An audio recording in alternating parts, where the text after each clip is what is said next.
yangi tug'ilgan chaqaloqlarda cho'chishlari, jog'in titrashlari, qaltirashlari normal holat bo'lib turadi. Miyelinizatsiyani shakllanayotganligi belgisi. Hali bularda nerv sistemasi miyelin qavati bo'ladi. Bularda to'liq shakllanmagan. Sekin-sekin bola 1 yoshgacha nerv sistemasi shakllanib boradi. Tug'ilgandan keyin ham 1 yoshgacha nerv sistemasi shakllanadi bularda. Ya'ni nervni o'tkazuvchi tolalariga miyelin qavat rivojlanishni boshlaydi. O'shaning hisobiga nervni o'tkazuvchanligi yaxshilanadi, ichak harakatlari tiklanadi, injiqlik qaysarlar ancha kamayadi. Hozirda bolamizda shu narsa to'liq shakllanmagan, hali kichkina, u sekin-asta rivojlanib boradi. Bola o'sgan sari injiqlik, qaysarlik, pastki labida titrash, qaltirash, bolada ko'p cho'chish bo'lib turishi mumkin. Ichakda obeddan keyinga borganda og'riqlar, sanchiqlar bo'lib qoladi.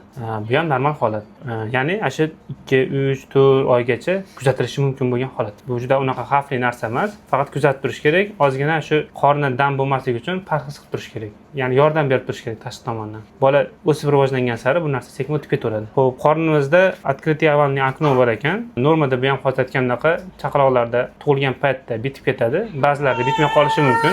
Bu ham kuzatib turiladi xolos. Ya'ni 3 oygacha sekin-astalik bilan bitib boradi. Agarda 3-6 oydan keyin ham bitmaydigan bo'lsa, dietist kardiolog ko'rib qo'yadi bu narsani. Bu ham bolani og'iz atrofida ko'karishlarini ma'lum bir miqdorda sababchisi bo'lib qoladi.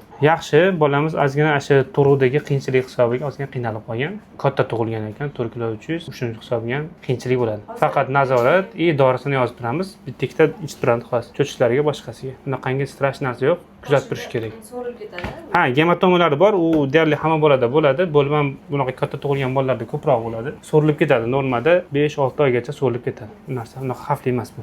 5-6 oyda yana bitta o'zi qilamizmi? Ha, keyingi oyga bitta nazorat qilib ko'ramiz bu narsani. Ha, dorilardan keyin bitta ko'rib qo'yamiz qayta. O spazmlari, tonuslari qanaqa bo'lyapti, jichcha sariqliklarimiz cho'zilyapti. Iloji bo'lsa bir hafta fotolampa qilish kerak. Chunki cho'zilib ketgan sariqlik ham yaxshi narsa emas. Keyinchalik qanaqadir asoratlar ko'p qo'yishi mumkin. Shuning uchun iloji bo'lsa sariqlikni ham qo'shimchalik qilib ketamiz. Hop, parhez qilib turamiz.